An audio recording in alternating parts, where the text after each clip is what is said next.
حسین آقا. بسم اللہ الرحمن الرحیم. جو پس منظر آپ کے سامنے ہم نے پیش کیا ہے، اب سید الشہداء امام حسین مظلوم کے سامنے صرف 4 انتخاب کے راستے موجود تھے. سید الشہداء کو ایک راستہ انتخاب کرنا تھا کہ کس طریقے سے اس امت محمدی کے مرض کا علاج کیا جائے. پہلا راستہ کہ یزید کی بیعت کر لیں. دوسرا راستہ مکے یا مدینے میں سے کسی جگہ پر رہائش اختیار کی جائے. تیسرا راستہ کہ اسلامی مملکت کے سرحدی علاقوں میں یا اطراف کے خاموش اور گمنام علاقوں میں کسی جگہ پر قیام کیا جائے. یا پھر چوتھا راستہ کہ کوفے والوں کی دعوت پہ لبیک کہا جائے.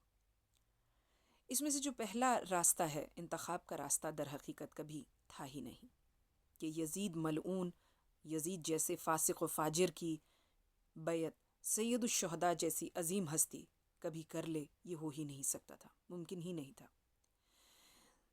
سید الشہداء کا بلندی کردار، آپ کے عظیم افکار، آپ کی خاندانی شرافت، آپ کا امامت کا عہدہ، ولایت کا منصب اور عظیم حسینی افکار انکاری تھے کہ سید الشہداء کسی بھی طریقے سے یزید ملعون کی بیعت کریں.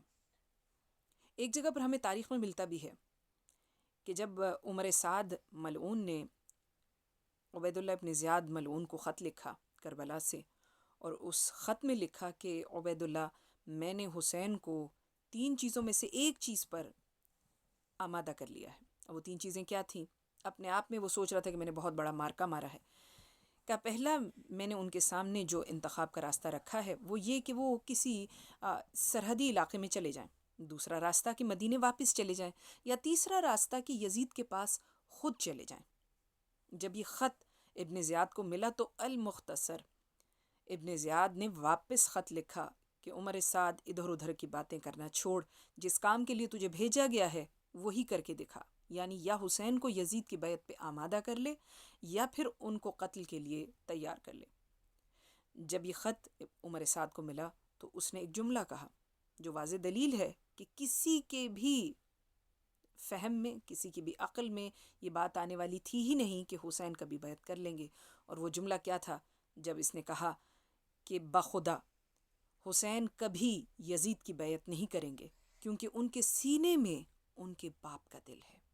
جس طرح سے ان کے والد گرامی نے کبھی کسی کی بیعت نہیں کی تھی سوائے رسول اکرم صلی اللہ علیہ وآلہ وسلم کے، اسی طرح سے حسین بھی خاص طور پہ یزید جیسے کی بیعت نہیں کریں گے.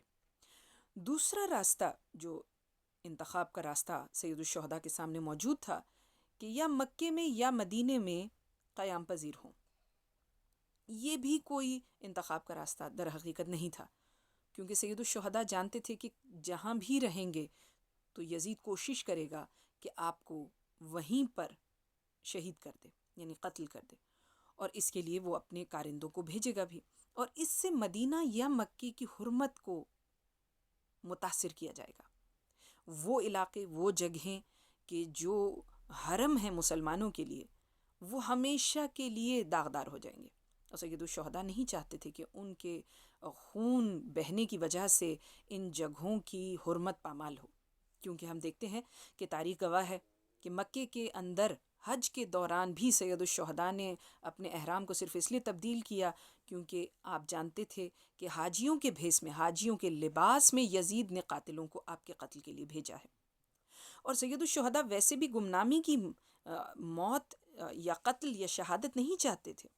وہ چاہتے تھے ایک آگاہانہ شہادت امت محمدی کو بیدار کرنے کے لیے میں دوں.